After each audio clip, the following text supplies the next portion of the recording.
Entonces, bueno, muchachos, a lo que vinimos, a charlar, a seguir charlando de Kubernetes. Yo creo que esta es una experiencia bacanísima en la que muchos nos hemos tenido que untar de alguna manera. Yo vengo del mundo de Windows, de muchos años, de desarrollos de aplicaciones basados en servicios tipo SOA y en monolitos, incluso por mucho, mucho tiempo. Y cuando se vino todo este tema de Kubernetes y los microservicios particularmente, pues se abrieron el mundo de posibilidades para desarrollarse y trabajar en un mundo bien, bien interesante como son los servicios, pero los servicios gestionados de manera independiente pues son un poquito complicados si no hay herramientas que nos ayuden a gestionarlas de una manera mucho más fácil. Obviamente todos sabemos los grandes problemas que trae hoy en día un desarrollo de, de servicios. Anteriormente cuando hacíamos un monolito pues era todo como muy fácil. Teníamos una aplicación muy seguramente multicapa desplegada en unos grandes servidores como nos lo han mencionado ya en charlas anteriores. Digamos que ahí teníamos la posibilidad de distribuir los recursos a través del sistema operativo, de los servidores que montábamos detrás, de las grandes máquinas. Si teníamos una base de datos, pues obviamente teníamos que desplegar dependiendo del tamaño del servicio, pues un servidor con unos recursos bien, bien interesantes. Y eso mismo pasaba con las aplicaciones. Eh, Viene el tema de los microservicios y nos hace pensar un poco diferente y nos lleva efectivamente a analizar cómo podemos aprovechar mucho mejor los recursos, cómo los podemos distribuir de una mejor manera. Y por eso pues nos metemos en todo este mundo bueno, y el pionero como es siempre Google pues nos da un poco cátedra de cómo deberíamos hacer las cosas a través de la experiencia, a través de los grandes servicios que ellos manejan a nivel mundial. Y por eso nos ponen a disposición toda esta tecnología que, pues es maravillosa, pero pues tiene su tema. Inicialmente, pues, ¿qué quiero yo hoy con esta charla y qué me gustaría que nos lleváramos? Básicamente, una idea ya un poco más centrada en lo que son los componentes de Kubernetes. Pues Jaime tuvo la oportunidad inicialmente de contarnos un poco cómo funciona el tema conceptual y los contenedores y cuál es la idea macro y nos dio un ejemplo y después Jesús nos planteó otro modelito bien, bien interesante de cómo eh, a través de la historia vemos el modelo de los servicios y de los contenedores cada vez más aplicado en la industria y cómo los hemos ido desplegando dentro de los diferentes centros de desarrollo. En Sigo pues no somos la excepción y nosotros pues siempre queremos estar en la punta de la tecnología, pues por eso también nos metimos mucho en este concepto y pues de ahí en adelante hemos tenido que entender un poco la dinámica.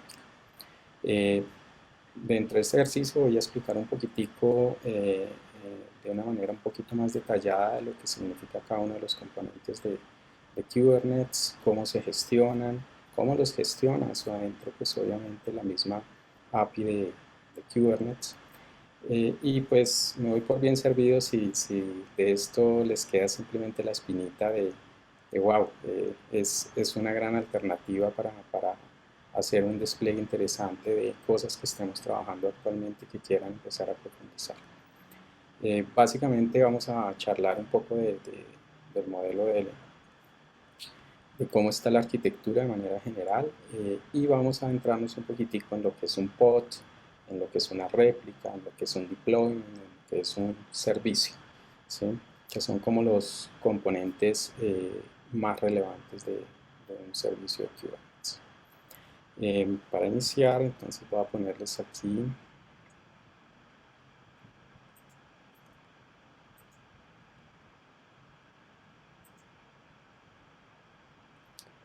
Me dicen si ya tienen una pequeña presentación.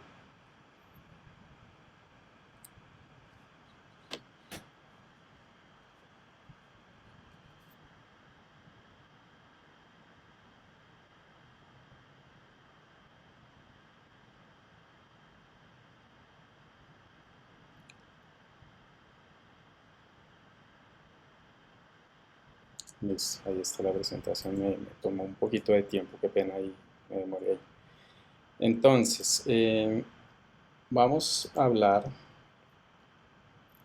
de lo que es Kubernetes. Básicamente, la arquitectura se compone de dos grandes focos.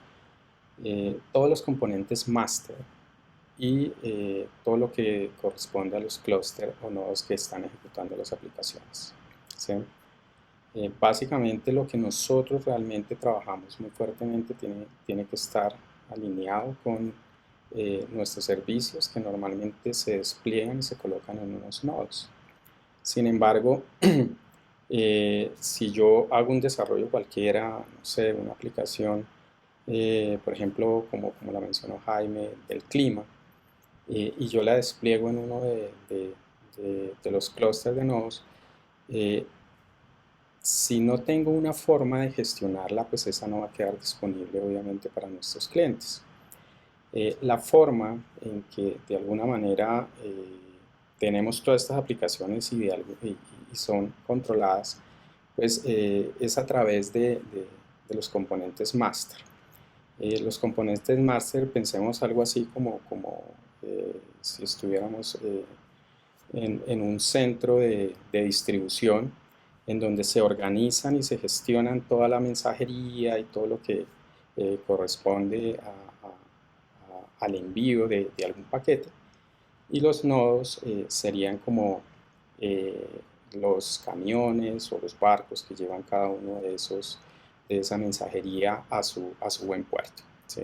Entonces, tenemos por un lado quien gestiona, organiza, distribuye, decide en qué carro se va.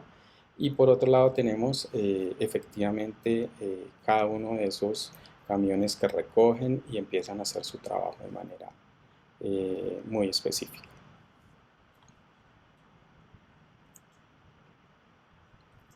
Si nosotros miramos un poquitico cómo es la comunicación, ¿sí?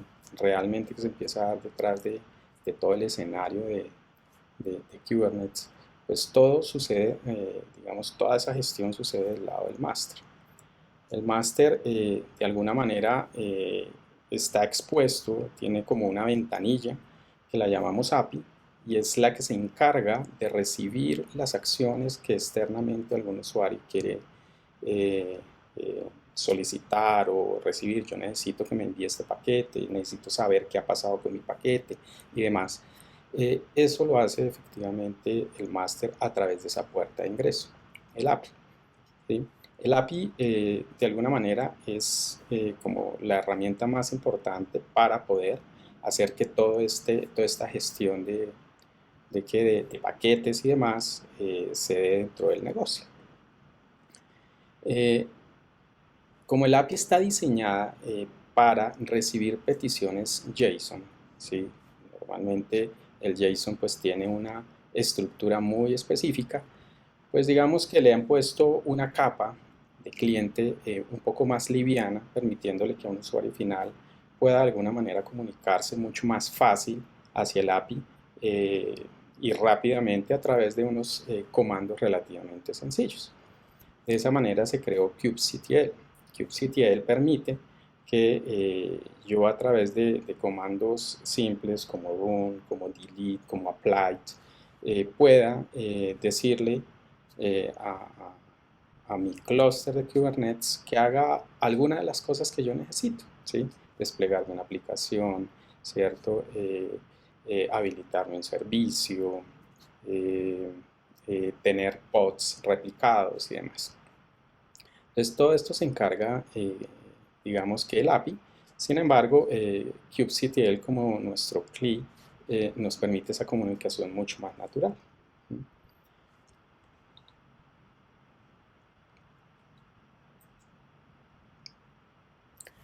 Entonces, ¿cómo opera normalmente este servicio, el master?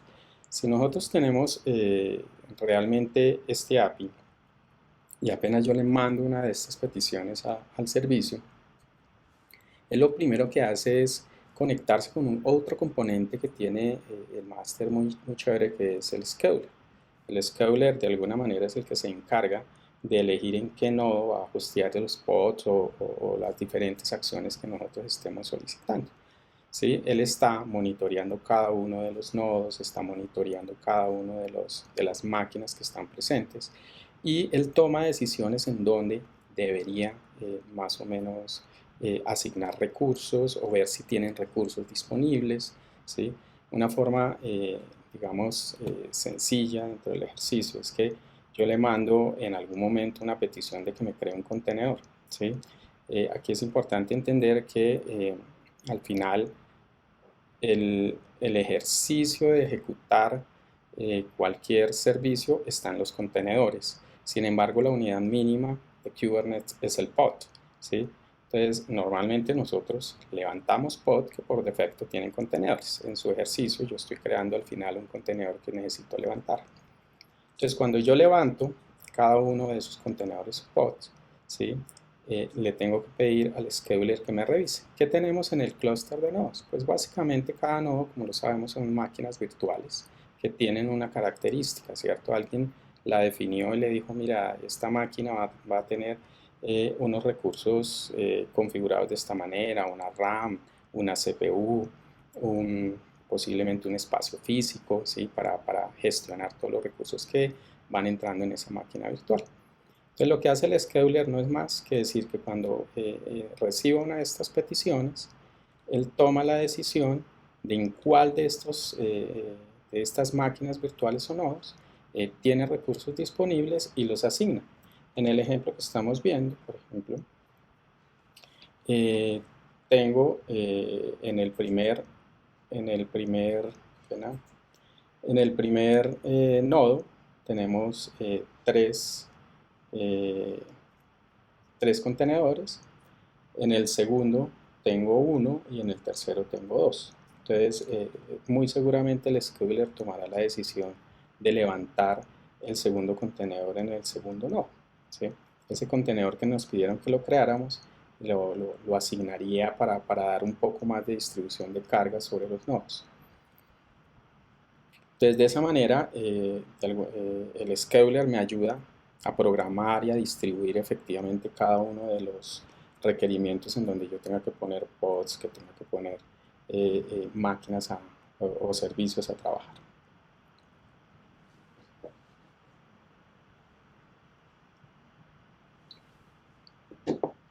Un segundito.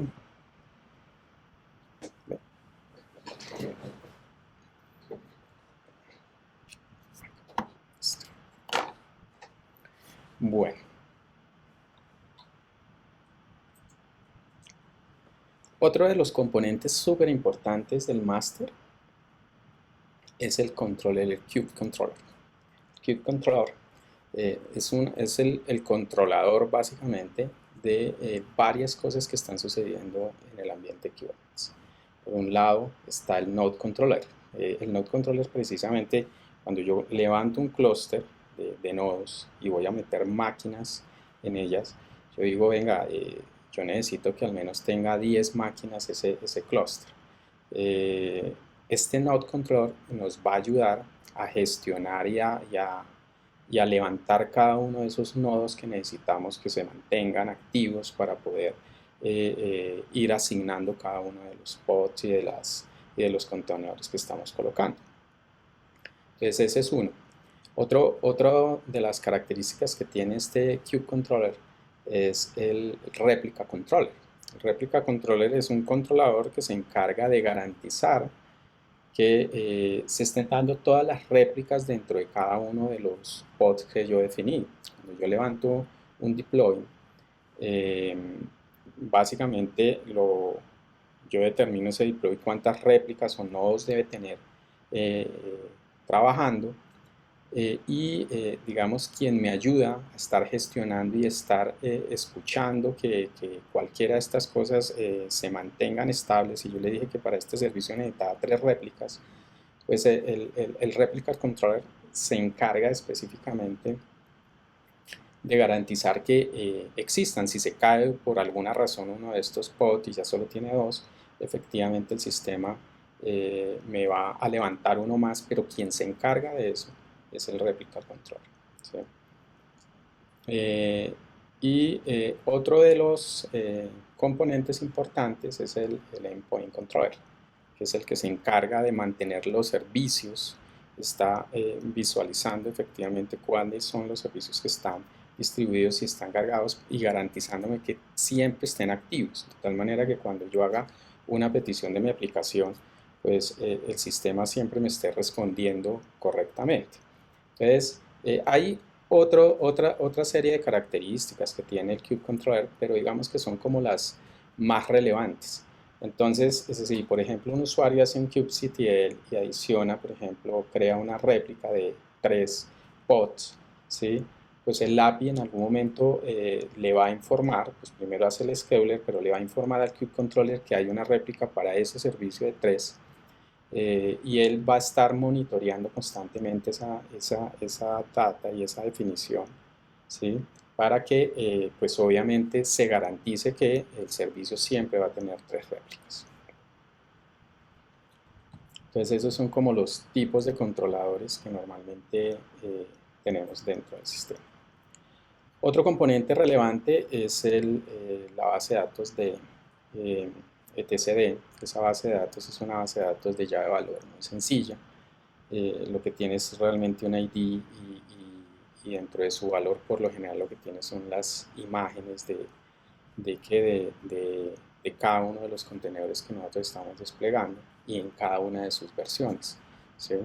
Entonces lo interesante de esta base de datos es que me garantiza la estabilidad del servicio a todo nivel. Si yo voy a hacer un rollout, por ejemplo, en algún momento él va a necesitar saber cuál era la configuración de esa máquina que tenía que poner a disposición del servicio, de tal manera que siempre esté estable en nuestro servicio. Si yo monto una versión nueva, él me la pone en el etcd para efectivamente garantizarme que después, si tiene que levantar pods, cualquier cosa que necesite, él va a esa base de datos, recupera esa imagen correcta con toda su configuración y me la coloca específicamente dentro de mi sistema.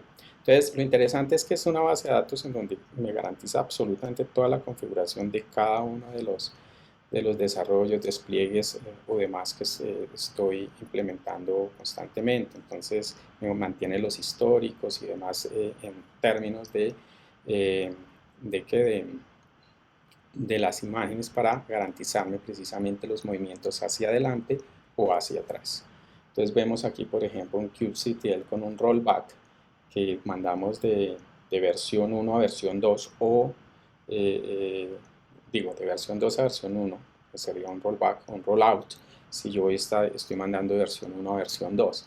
Entonces, todo eso que nosotros hagamos normalmente lo recibe pues siempre nuestra API, que es nuestra puerta de entrada, obviamente administrado a través del scheduler y demás, pero cuando llega a solicitar la configuración correspondiente va al etcd. Entonces, ese me garantiza siempre el estado correcto de cada una de las versiones que nosotros estemos manejando.